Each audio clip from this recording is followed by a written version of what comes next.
खुलुमबाय दिनै दिल्लीआव फेडारेशन फर निउ स्टेटनि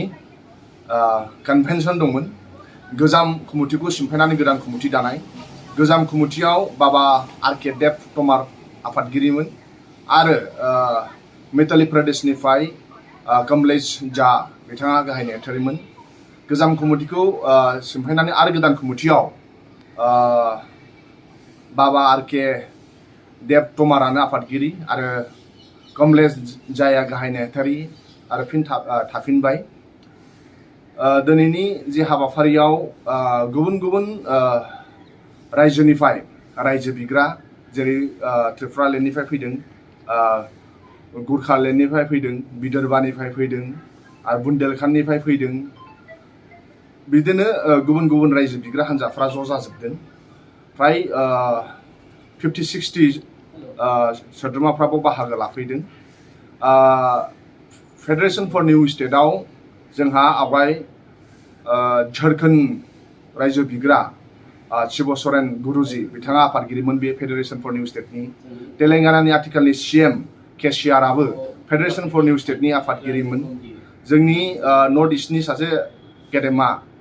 पलिटिशियान पी.एस. सांमा बिथाङाबो फेडारेशन फर निउ स्टेटनि आफादगिरिमोन आरो जोंनि बड'लेण्डनिफ्राय मानगोनां सानसुमा खुंगुर बसुमतारी बिथाङाबो आफादगिरि जालांदों दा दिनैनि गोदान जि आफाद दाबाय आर.के. देब तमार आफादगिरि आरो गाहाय नेहाथारि कमलेश झा बिथांमोननो आंनिफ्राय गाहाम हामलायनाय जासियो कमलेश झा बिथाङा मिताली प्रदेशनिफ्राय आरो आवगायनिफ्रायनो सिनायथिखाय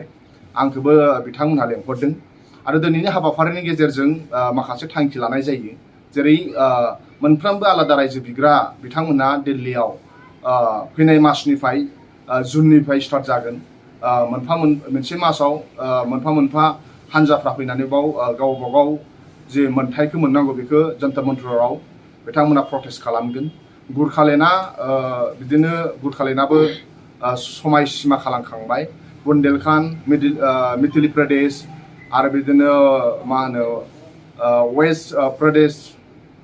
बेबादिनो गुबुन गुबुन आलादा रायजो बिग्रा विदर्भा बिदि बिग्रा बिथांमोनहा गावबा गाव समाय सिमा खालामखाबाय जे उमुक मासाव बिसोर बे हान्जाया फैगोन होननानै दा जोंहाबो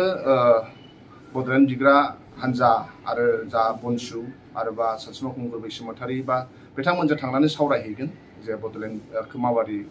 जायो